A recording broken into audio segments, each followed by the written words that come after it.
Everyone on this call is a leader because when we talk about what leadership is about influence. We are influencing people for a common goal. Whenever you see a leader in action, you are influencing people for a common goal. Whether that is you are a leader in your family, right? You wonder why your kids not listening to you because they're not respecting the leadership, right? Well, the reason why is your influence. How are you influencing your family members? You are leading in your family, right?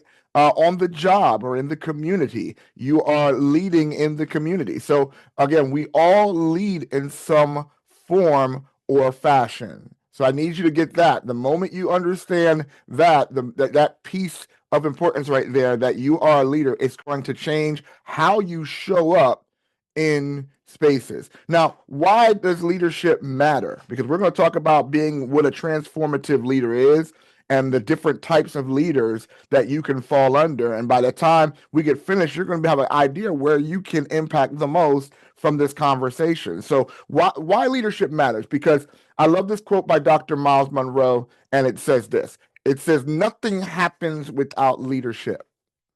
Nothing changes without leadership. Nothing develops without leadership. Nothing improves without leadership. Nothing is corrected without leadership. Nothing advances without leadership. And nothing succeeds without leadership. We are always directly or indirectly being led. That's how important leadership is. When we think about leadership and you think about all those things, nothing happens. You're sitting there saying, why is my community remaining the same? Because nothing will happen until you take the responsibility to be able to step forth and make a change at your level. You're like, well, nothing is going to change. Well, it won't change unless you step up and be the change and the leader in your community to change. You have impact. You have the ability to change a nation, a community, a family. And if you want to see change, it's going to take you to say, what is my part in making that change happen? Nothing develops. If you're looking at your life right now and your life is not developed to the level that it needs to be, it won't change until you develop it. And you have to learn how to lead yourself. We're going to talk about that. So nothing changes, nothing happens. And if you want to see anything happen, it's going to happen through a leader. And since everyone who is in this room, you're considered a leader, I'm talking to you. Let's talk about what excellence in leadership is. Excellence in leadership is when we create transformational impact. Excellent leaders create ripples in the pond, I call it. Ripples in the pond. Your one move, your one commitment to say yes to the change that you want to make is going to create ripples in your community, ripples in the pond. When you influence one person, they influence another person, and then they influence another person. So could it be that the change in your country that you need, the change in your economy you need, is waiting for you to throw your leadership pebble into the pond to create the ripple effect? Because nothing happens with still water. And depending on if we look at wells, if you have a well of water, if you have a body of water that stays still for too long, what happens? It becomes stagnant. And I want you to ask yourself, how is my leadership affecting? Am I moving waters? Am I rippling, causing ripples, or am I stagnant because I'm not moving? Because I don't believe that I have the ability to transform anything. I need you to see how you see yourself. Leadership is beyond position. You're like, well, how can I be a leader if I don't have a title? Some of the best leaders are the leaders that can lead without a title. Some of the best leaders, here's what you do.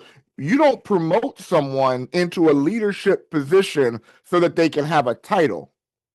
Most likely, the best leaders were the ones that were walking in leadership before they got the title. So positional leadership is the lowest form of leadership. It's when people follow you because they see the vision that you have and they see themselves in the vision and they say, I want to be a part of something greater. We all want to be a part of something greater. Nobody wants to be behind a parked car. We all want to be a part of something greater. And transformational leaders are types of leaders that create a space where that not only they rise, people rise with them. Transformational leaders are about breaking barriers.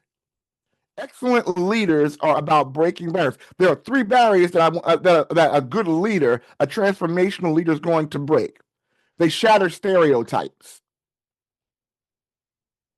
So I'm going to break this African stereotype, right? So there's a stereotype that says we don't start on time. They say about that in America, we don't start on time, right?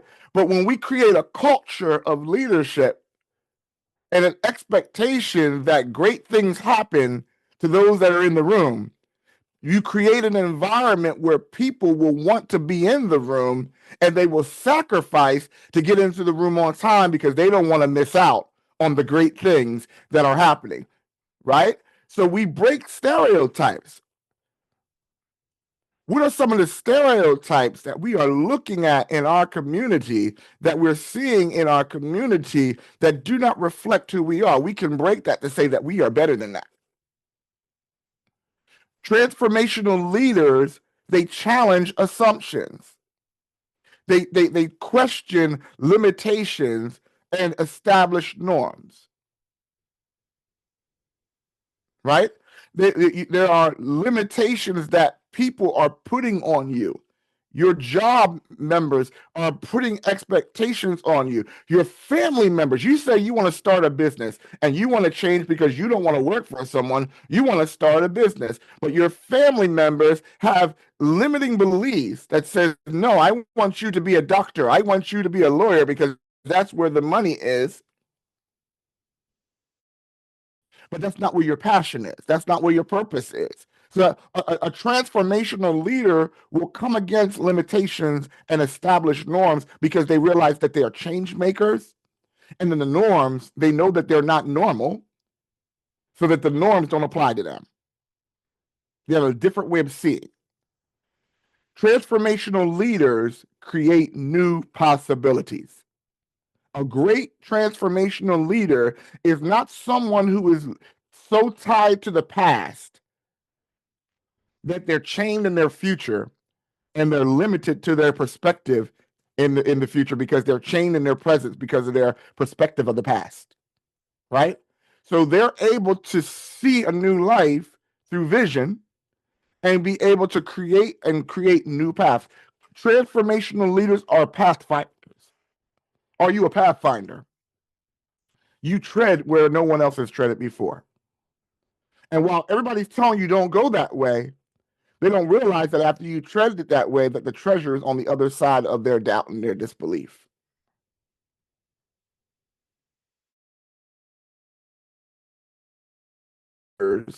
Have the ability to empower other people, to be able to, and empower people to be able to accomplish vision, right? So a great leader is not about the position. A great leader is about establishing purposeful relationships. Say purposeful relationships. In this world, relationships are door openers. In this world, relationships are crucial, right? So, as a leader, you should be valuing relationships. And when I talk about relationships, this is not in the notes, but when I talk about relationships, there's two types of relationships that you need to look at and evaluate in your life. Do I have parasitic relationships or do I have symbiotic relationships? Parasitic relationships have you ever found people that all they do is take, take, take, take, take, take, take, take, take? I need you to hook me up. Take, take, take, take, take, take, take, take, take, right? They don't contribute. They just show up. If they were that family member that comes from, if you had barbecues, well, we had barbecues. So if the family members coming to the barbecue, they're the one that comes with the plate, but never bring any food to contribute to the party. That is a parasitic relationship, right? These are relationships that you need to divorce yourself from. I am looking for relationships that are mutual, that we grow from each other. When we connect, we're stronger with each other. When we connect, we might not be able to serve each other, or your product might not be the product that I need right now, but I'm willing to show my people to your people because we are learning from each other and we're feeding each other. And while that parasitic person is getting fat off of all the stuff they're getting, you're starving because they're draining from your resources. The best relationships are ones that we learn from each other and we grow from each other. Look at your relationships and say, I got to have more symbiotic relationships in my life. Because I'm tired of people taking. Because the funny thing about people that take from you is once they take from you and they drain you, what do? They move on to the next person.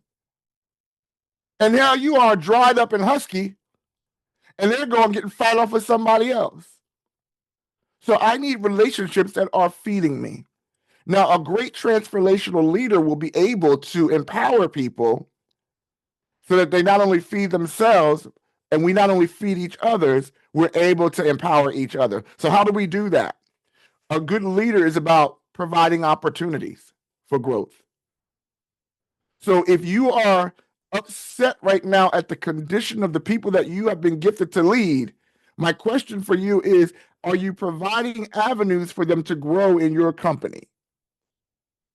Are you providing them with the opportunity to gain their skills for the purpose of not only fulfilling your vision, but making them stronger as an individual? Because the reason why people follow vision is not because they just love what you're doing. People will follow vision because they see themselves in the vision. And while you're trying to accomplish a vision, they see themselves as a part of the vision. And they're saying, you know what? I'm willing to put my time, my talent, and my emotions and my resources to help this vision, because if I help him make this vision happen, I will benefit from it because it makes me a stronger person. And what you do is you end up training people that are called to serve the vision. But the thing about this is I've learned this principle: how you serve another person's vision. I believe God will send people in your path that will serve you the way that you serve someone else's vision. So if you always ask me what I'm doing, you will see me serving. I don't care whose platform it is. I have access to platforms where they're above my pay grade, but then I'm able to step up into higher ranks of notability. Why? Because I showed that my heart was to serve the vision. And when people can see that you have a heart to serve as a leader, they will open doors for you, and you will find yourself elevated and in rooms that you didn't even know that were even available to you. Why? Because it wasn't about what I can get from this person. It was about how I can serve their vision. And by serving their vision, I become stronger because I get exposure. I see more. And that's what your people are looking for: exposure opportunities.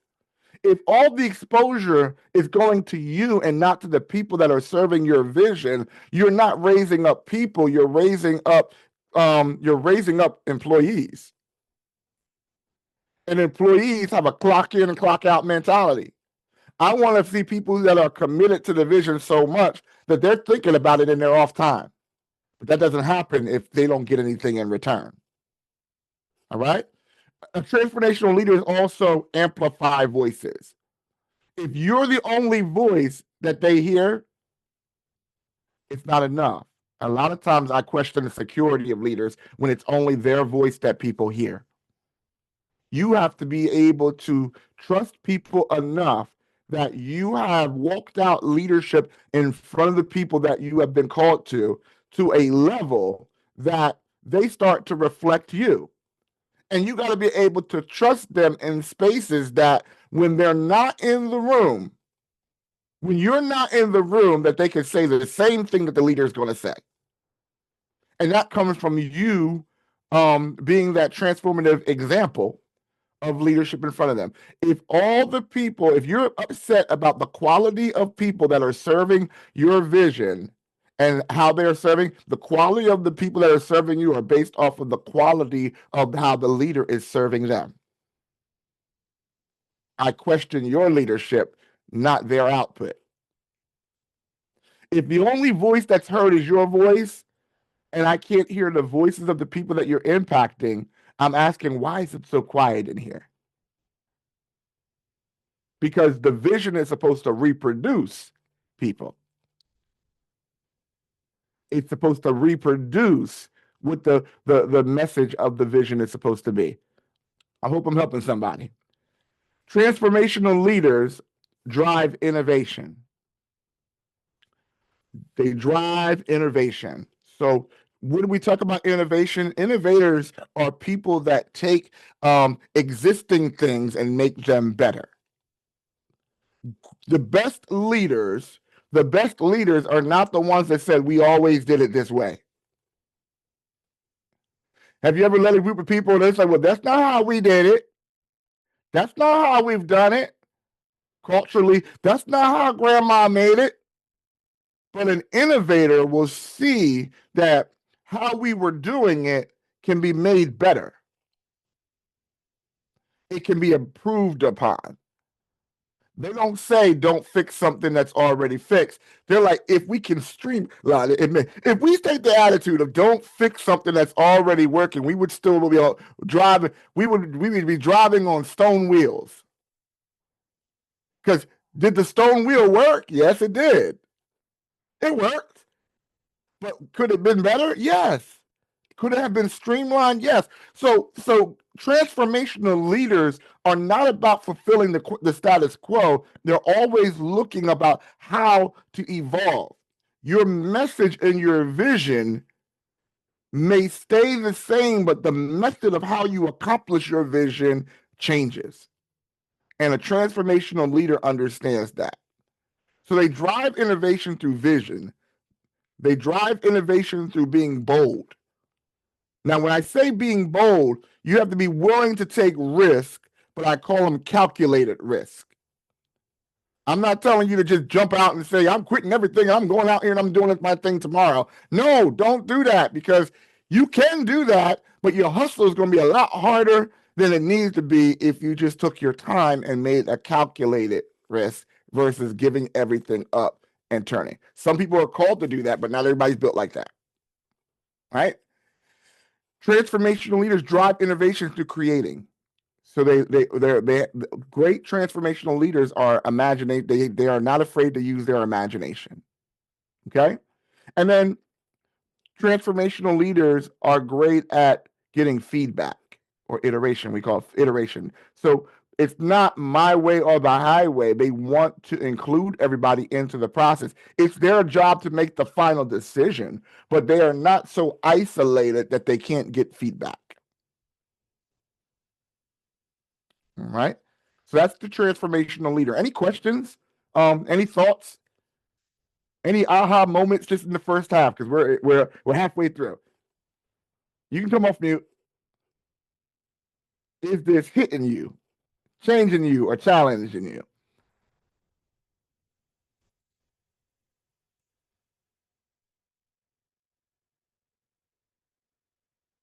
All right. So now we're going to talk about transformationals have leaders. They have vision. So this is, and I usually say this in the beginning of my thing. I have this thing, post-traumatic stress disorder, and it's triggered through silence. And whenever I ask a question and it's too quiet and I hear crickets, I get stressed out. So you don't want to stress out the speaker, put a 1 in the chat. We don't want to stress out the speaker, put a 1 in the chat. All right, that means you got to participate. So this is not a lecture. This is going to be a conversation, but I just want to make sure that you're not stressing out the speaker. So if I say hello to you, you're supposed to say hello back. It just lets me know that I'm not just talking to myself. So hello, everybody, put a 1 in the chat. Hello, everybody, put a 1 in the chat, and just let me know that you're there. All right. I see a 1 in the chat. All right. Thank you. Whoever put the 1 in the chat. Thank you. Hello. You're still locked in. All right. Good. So let's talk about transformational leaders, right? Transformational leaders all have this one thing in common, right? They have something called vision. And vision is very important because it's going to be in all the leaders that I'm going to talk about from this point on, right?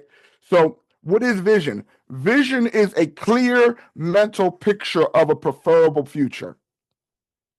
I didn't say a guaranteed future. It is a preferable future. So the only way that the preferable future can be accomplished is when you get out and you step out and you make it work. Yes, you can text. You can text. You can text. And Esther will keep me on track because I can't see the words because they're tiny right now. But vision allows you to see what's before you, not what's in front of you, right? When you're looking at something that's in front of you, that's called sight. If I was to put your hand in front of your face and what's in front of you is this big old hand that looks bigger than my head right now, but is my hand really bigger than my face? No, that's sight. And what most of the world is responding off of politically, economically, whatever the is globally, right, is based off of sight information. You will cause a pandemic of panic responding off of sight issues. But the reality is sight is temporary, vision is moving forward. So tragedies are going to happen in your economy. Tragedies are going to happen in your family, but tragedy does not negate your purpose. Tragedy does not negate your purpose. So visionary leaders have vision to be able to see what's before them so that while things are happening in front of them, it's not deterring them to move forward. When the world is panicking because the existing tragedy is here, it takes a leader to say, all right, it's happening in front of us, but what's in front of us is not permanent. It's how we handle what's in front of us that's going to dictate what we're going to go forward. But you know what? The vision is still real. My company did not shut down just because COVID happened. My company does not shut down just because an administration comes into power that's not favorable to what I want to do. Because my purpose is bigger than me. And leaders understand that. They understand the power of vision. If you are going to start a business, you need to have a vision for that business that is more above than making money. What is the impact of the vision? What is the global span of the vision? What is the heartbeat of that vision? You need to know that because while you are expressing and being an example of what a visionary looks like, you're walking that through. People are seeing that and they're joining. You got to be able to clearly be able to say that vision is important. It allows you, again, to focus on the future. It allows you to live beyond your dreams. It allows you to have purpose and direction. Vision funnels you and focuses you for an expected end. And so when things start to happen, you are focused on what needs to be done. The best leaders are visionary leaders. Dr. Martin Luther King Jr. was a visionary leader. I like to call him a visionary leader because he said, I had a dream. And he was talking about in our situation in America, we were oppressed as a people in America. We didn't have an identity at equal rights in America. But he saw something in the future that was outside of his present situation. And he said, I have a dream. But what he really had was a vision. Because a dream is a wish. A vision is not a dream. A vision is a dream that you put work to. And he gave his life putting work to the vision that now we were in a situation that we were closer to his dream happening than when we were when he started. If he was willing to be sight driven, we would have still been in the segregated South.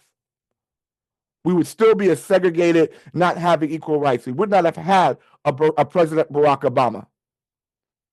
If one man didn't have the vision that could change a world, change an economy, change a system, but he had a vision. What is your vision as a leader? You know, we're going to talk about now the archetypes of leaders, and I'm going to go in this real quick. Yeah, we're making good time.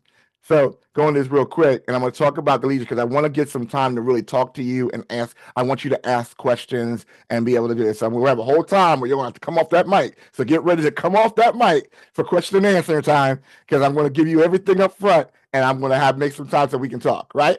So there are 6 levels of leadership position or personalities that I want to talk about, or archetypes that I want you to be able to find, because it's very important that we classify these and that you can see yourself in one of these things, right? The very first archetype that's very important, is the foundational for any leadership position, is the personal leadership model, right? It is the foundation. You cannot lead other people. I would say, well, what type of transformational leader I am? That happens right here in the personal leadership phase, right? You have to become self-aware of who you are, because you cannot lead other people until you can lead yourself effectively, right? You're not going to be able to do it. Can you do it positionally? Yes. Are you going to be effective? No. Because when you realize that leaders don't have the ability, or they don't have the what is it? Not the privilege. They don't have the what is it? Well, they don't have the ability to just plop off and say what if they want to say. Right? I wish a person would have come off and say something, right? They say something that's like totally off, and you want to get into your feelings. The leader does not have the freedom or the liberty just to pop off. Why? Because it's more than just the people watching him. And also, they understand the power that their words give. So how I respond to this person could break that person down. It could shut them down. And although it made me feel good to give you a piece of my mind because I wish you would come off like me, right? The discipline of a personal leader is self-aware that my actions are more than just me. So that's where self-leadership comes into a position. A self-aware leader understands how to deal with conflict. But they understand how to deal with conflict because they know what their triggers are. And I'm not going to allow people to trigger me. I'm disciplined. So when you learn how to become self-aware, you learn how to manage yourself. And then in the leadership phase, leadership is a soft skill. Everyone is born is a leader, but leaders are developed. So even though everybody in the room is a leader, what type of leader depends on the development that you pour into you. That's why I'm so glad we're having these conversations and we're having this conference and this summit and you're at these workshops, because Wiz is telling me that you want your community to change so much that you're willing to invest in your time because you can't get this hour back. I can't get this hour back. So this hour that I'm giving you, I'm sowing into Nigeria. I can't get this back. But I'm looking at it as a seed that I'm pouring into a country that I haven't been to yet, that I'm looking forward to come and seeing y'all in person, but I haven't been there yet. But that's the thing. A leader understands that wherever they are, they're planting seeds. I'm coming to Africa. One way or the other, I'm coming. But what I've learned about this is I said, you have to learn how to sow into the areas that you want to be a part of.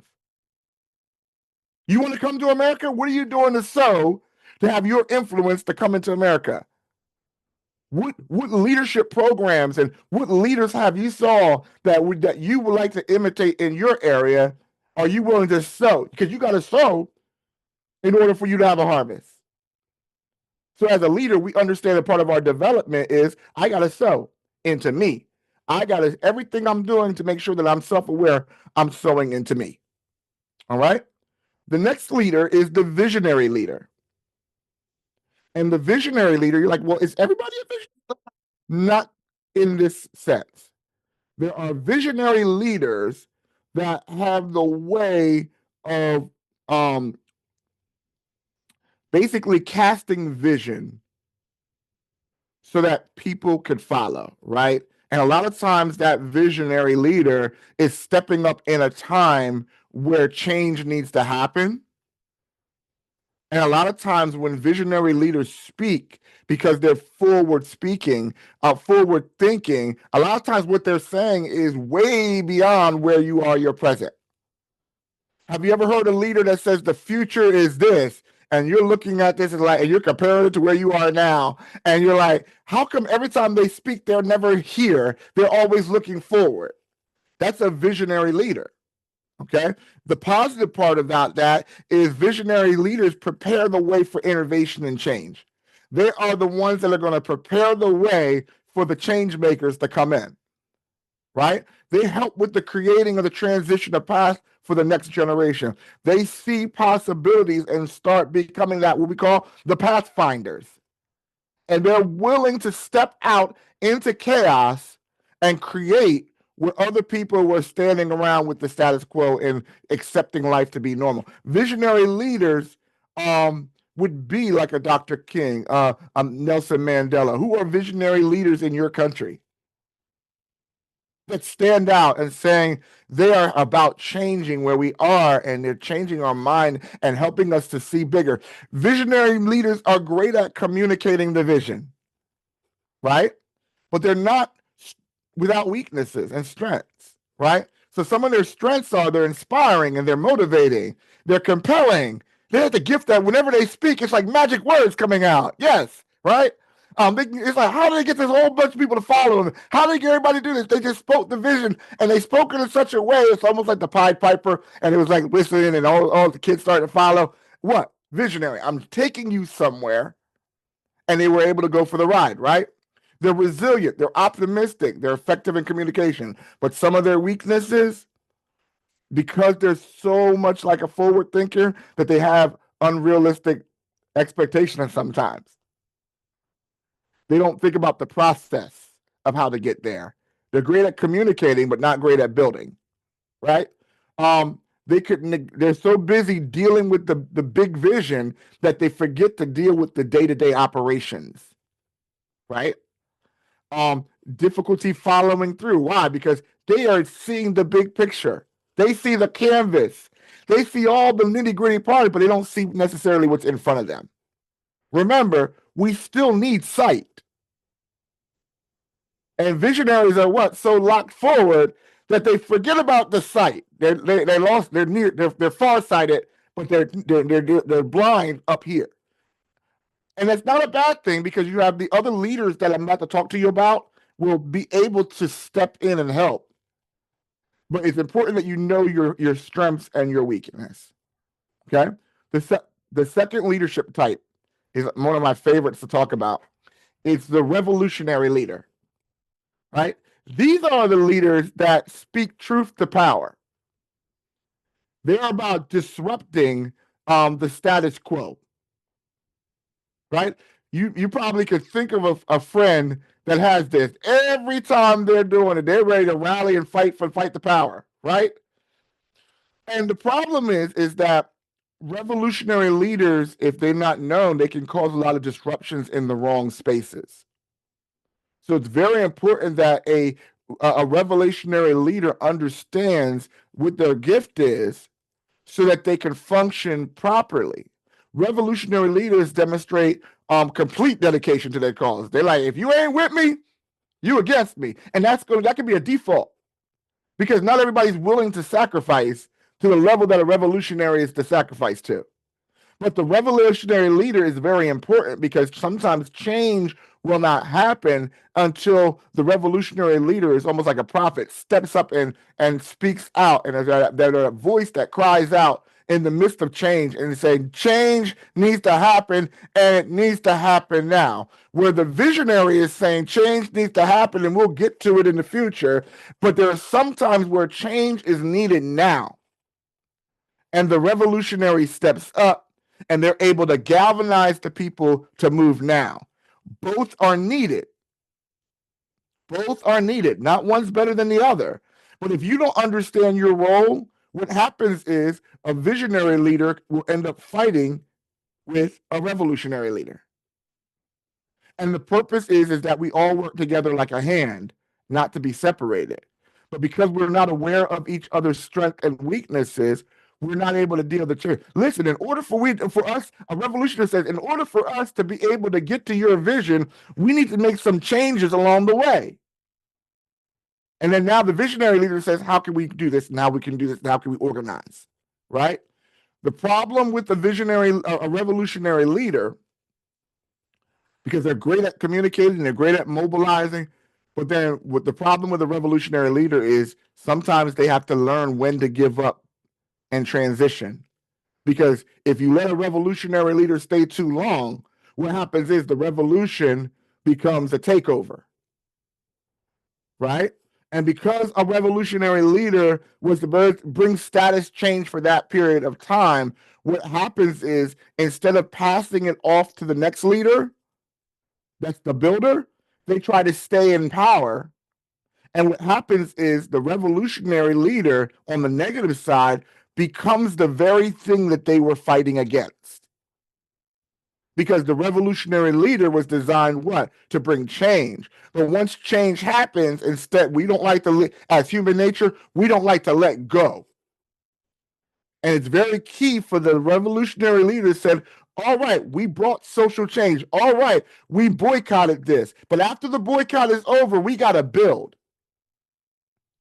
And that's where the next leader comes in. The next leader is the evolutionary leader. And I'm giving you these types because I want to see where you fit in. And the evolutionary leader is the one that will come behind the revolution, come behind all of the destruction, come behind it and start putting things in order. An evolutionary leader will come behind the masses and say, all right, we got to take care of the people now. All right, we done boycotted here, but these people over here ain't eating. All right, we need to start organizational structure. We got to start putting rules and regulation and governance in. Because the revolutionary is able to function in the chaos, but nobody's meant to function in the chaos forever. So that evolutionary leader comes in and takes the movement and now is saying, all right, we are now creating a new normal. But in order for that, we need organization. Do you see how they work together? But do you also see how they fight against each other? Because now the revolutionary is fighting the visionary and the evolutionary leader because change is not happening as quick as it should happen. Because that's one of the faults of an evolutionary leader is that the evolutionary leaders, that it takes a little time.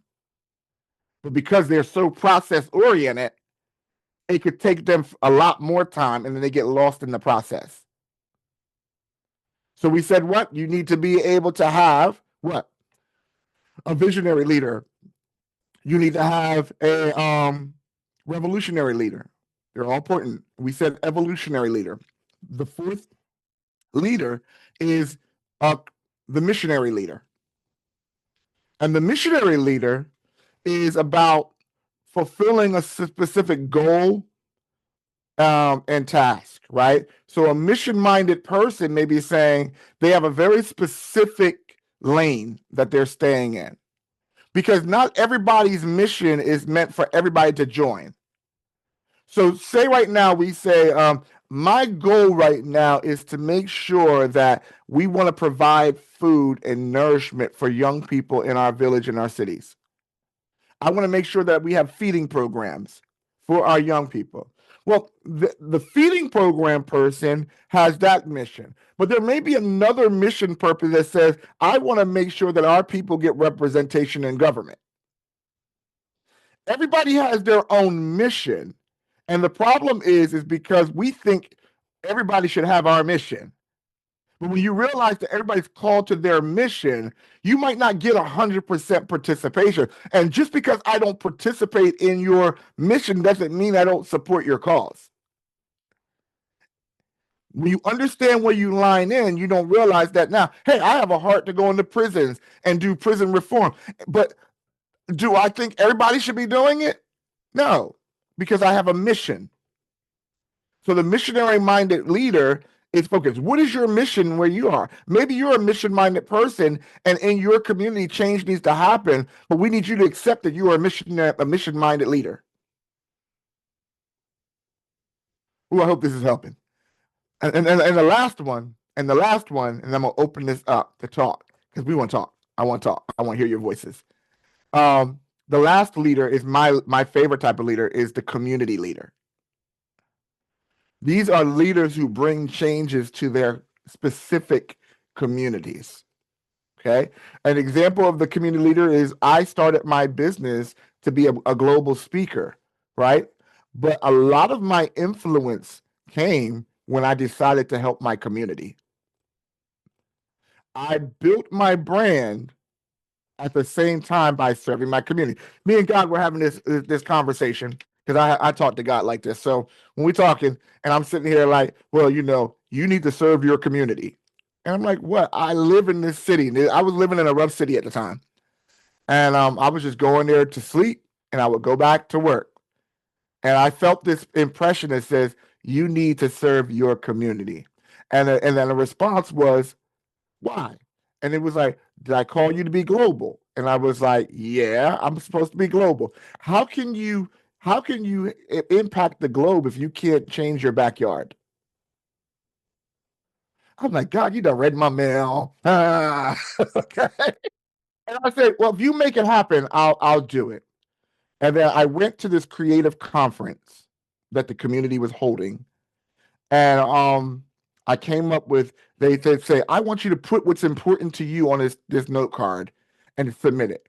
So I said, I want to see in our community where our young people have a voice in the community to change their community. And then they said, all right, when we select your card, if your card gets selected, you got to do a workshop on how to do this right here on the spot. And then I ended up being a mobile voice and we talked about it. And then we got all these voices together. And then 2 weeks later, I ran into somebody in the community that said, a young man that said, hey, I would love for you to come out to our spoken word. And I joined that spoken word and saw these young people using their gifts, their talents, and their abilities, speaking their spoken words, talking about issues of life. And what happened? I ended up joining them and then taking over and becoming a director of their nonprofit. In that part of me being a director of the nonprofit, what I ended up doing in the community was I started to shine in the community brighter because we created a safe space for young people to come together and use their talents. So now we have an open mic night that we've had for the last 9 years where kids have been now coming and creating albums, creating music. And then we also get them actively involved in the community. So they want to speak to power. And I got my revolutionary artists that are always talking about change. I said, well, what are you going to do to change it? And now they're speaking to the government. And what happened was the mayor loved it so much that he made me and appointed me to be a commissioner for the arts and heritage for the city of Camden, New Jersey. So now politics are coming in. And now I'm using that opportunity in the community to create opportunities for young artists to now perform and get paid in the community. All while I'm building my brand as Champ I Am. Doors that were closed to me were now open to me because I was committed to a cause. Could it be that you want to start your business, but your commitment to your cause is not done because you haven't stepped out yet? So I hope that this is helpful. I'm going to stop here because I want some questions and answers. I gave you a lot of stuff, and I was like, maybe I dropped too deep. But I want to sit there and I really want to hear your heart and your questions that are on here. I hope that this was helpful to you. Was this helpful to you? Talk to me. Let me know where you are. Let me know where you are challenged. Let me know where you see yourself in this conversation. You can come off the mic or you can put it in the chat.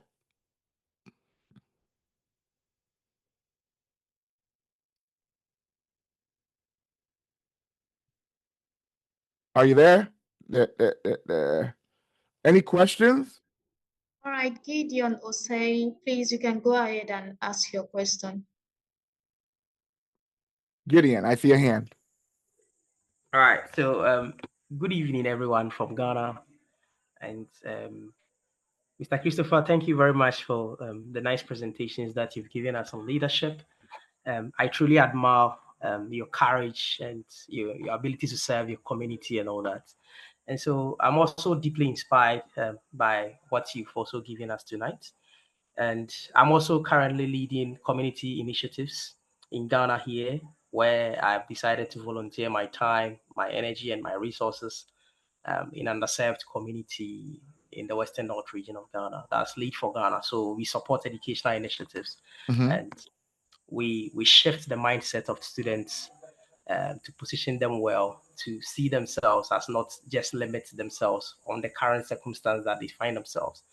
And so it's sometimes a challenge. I mean, when you come to some of these underserved communities, because they don't see the need why young people should challenge the status quos of whatever thing that is going on in the community. So, as an experienced person, my question is, how can young people, decide to build such influence with authoritative leaders who are the top, so that they can also buy into your ideas to cause the change that you want to happen in such communities? Yeah, That's thank you very much. great question. Great question. You start with the ones that are available. You start with sometimes we think that we have to start these missions and these community minded activities, and that you think that, oh, 100 people is going to do. I'd rather have 2 people that are committed to the cause than I have 100 people that I can't gauge their commitment or faithfulness. So sometimes it's starting small. When we started with the open mic, it started with 3 of us. And to this day, in our leadership team, these young people that started with me in their teenagers are now in their adults. They're full adults. They're like in their late 20s now. And they're like in mid 20s, late 20s. And now they're adults and they're still serving the vision and they're empowering people as you go. Again, the proof of your empowerment is in the proof of the young people that are being empowered. Your testimonial is the proof that the young people that you have, if you got 3 people and you change their life, that needs to be, they'll see that. And people will see the results and the consistency. And they're going to be attracted to that. That's why when you're doing the standard, and the reason why you want, like I was playing in the beginning, but I wasn't playing again about time. Time is very important. And I know we talk about African time, but time is very important. And when you understand the value of time and that you can't get that back, when someone is late to your appointment, you have wasted time that that person can't get back. So when something starts, you can't say, well, we're going to sit there and commit to that stereotype, because not all Africans start late. There are Africans that start on time. We can choose to do that. Now, when we did that, and I'm going to tell you, because it's naturally like that with everybody. When we started our open mic night, I told them, I said, whether we are, I don't care if it's just one person in that audience, we start at 7 o'clock. And what happened was, but it's just one person. No, that one person had came through obstacles to get there, to be there, right? So what we did was we created a culture that started on time. And then what happened was, because we started on time every time, people started to come early because they didn't want to miss out. Because by the time they got in there and we were already in there, they're like, ooh, I missed some juicy fruits. I don't want to miss that.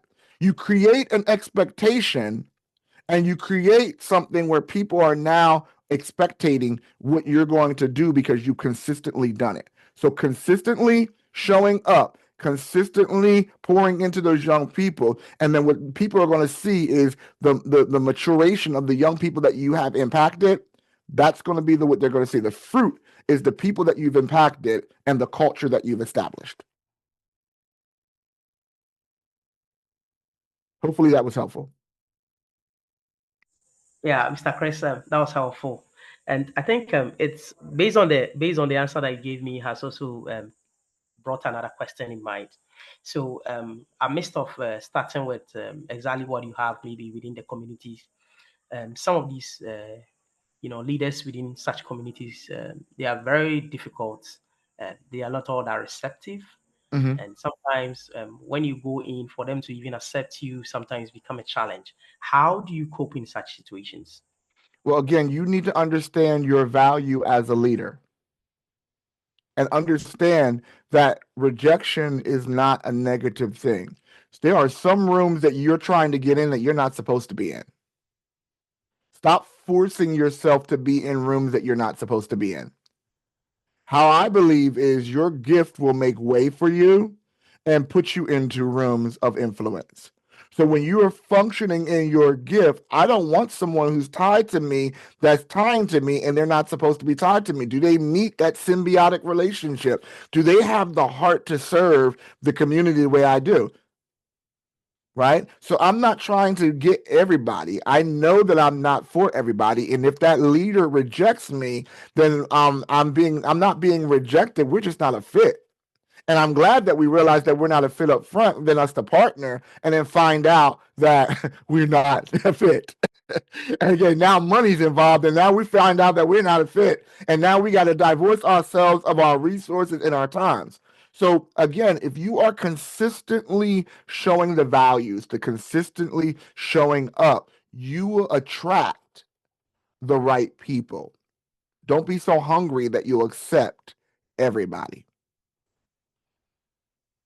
All right. Thank you very much for all the clarifications. I think it answered the question straight. So thank you Oh, very much. I'm blessed this evening on this webinar. Yeah. great questions, Gideon. Thank you for asking. Ghana is one of my places I want to come to too. So we got Ghana and Nigeria. Let me know what other countries represented. All right. We have some comments in the chat session. Mhm. Alasia Stephen said, if it's okay to test my aha was looking at relationship as symbiotic and parasitic. And there is another comment. It's a feedback from Irene Imokude. She said, does the leader ask for feedback or are followers to automatically give feedback? That's a good question. I think that that it's a double-edged sword because feedback is a double-edged sword. I think you should make a culture, create a culture in an environment where feedback is accepted. But as a leader, feedback doesn't mean I'm going to do what you're telling me that you want to see done. Feedback is letting them know that their voice is being heard and what they are saying is being considered, but it is not saying that I have to do what you are asking me to do. What feedback does is creates a two-way conversation, but in the end, as a leader, it is your responsibility to make that final decision. And you can do that in voicing that in such a way that it doesn't sound combative. So hey, we have an open door policy. We want you to be able to share some of those things. And then when they speak to you, say, listen, from what I heard you say, this was the issue that you're hearing, and I wanted to make sure that you were heard. Okay. We are going to do our best to make sure that we can address it, but I want to make sure that we're realistic in our expectations. What did I do? I just made sure that they understood that they were heard, they were valued, and I'm trying to make sure that we can create a course to address it. But I'm not going to promise that everything that they bring to my table, I'm going to do.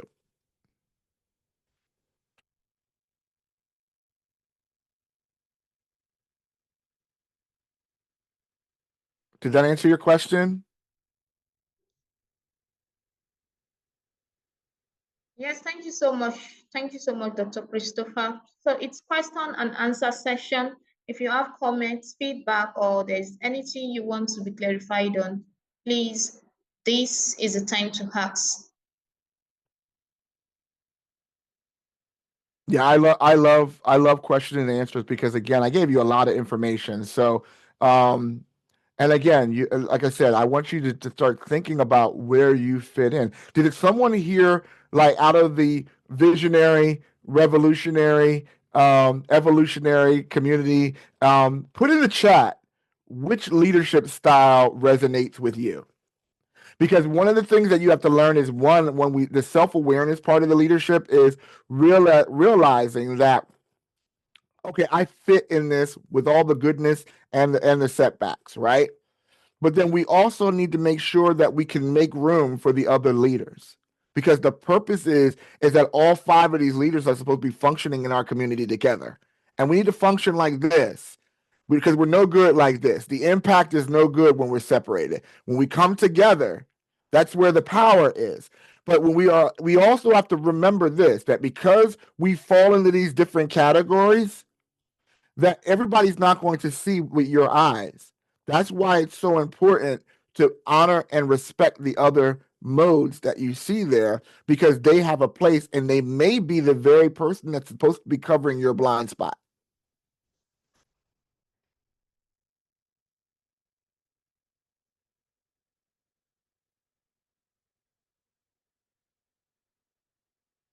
All right, if there's no more questions, I turn it back into the hands of Esther. Thank you very much. Africa, my heart is with you, the different countries that are there. And this is me sowing into you that one day we will be able to see each other face to face. I'm looking forward to that day. All right. Question. There's a question from Obasi Blessing. She said, my question is how to get a mentor as an adult caregiver. I have been advertising on social media until I gave up. My heart goes to you, because I was a caregiver for my mother and my father, and my wife was a caregiver for her mother and her father, and it is a tremendous break. There are I don't know about you, in America, we have social groups that are advocates for that, and those are great groups to be a part of. Like NAMI is for people with mental illness, caregivers that I was dealing with, and they showed us that, but I don't know if that's for United States. But in your area, they have the same issues where they're advocating programs that are out there. There are meetup groups and networking groups, social media groups. Go on Facebook and start a caregiving group where you can get accountability and share resources. And if you find out that there's not enough voices that are available to do that, it may be God positioning you to be a voice and to advocate for other caregivers. That's one of the reasons why I love talking, is when I start talking and sharing in spaces about my caregiving journey and my mourning and being able to deal with the transition after my caregiving assignment was over, the more I talked about it, the more other caregivers were gravitated towards me and sharing that. And we ended up building a community. So if the community is non-existent, it may be positioning for you to be a mission-minded leader to start a caregiving group in your country. And that one little chance of finding that there was a missing space may create an opportunity now you have a development. Now you have an organization. Now you have wealth and resources that are coming to you because you decided to step up and be a voice for caregiving. Because again, nobody can really talk to a caregiver unless you've done it. So you know where this conversation may lead you. You may end up starting a whole entire advocacy program just because your testimony is, this is what I dealt with. I had to deal with family that tried to come in and do what they couldn't do. I had to think about everybody when the person passed away, everybody wanted to have a say. But nobody wanted to have a say when I was doing the work, So as a caregiver, you see that, right? But when you start sharing that, other people start to hear that and they're drawn to that. And that might be your vision of change. But there are people out there. So Google networking groups, Google advocacy groups for caregivers, and it might not be in your country, but by you connecting with that person in another country, they may be giving you resources that you can be the voice in Africa. Time out for letting other people speak for you. I need you people in this room to become the voices in your own country.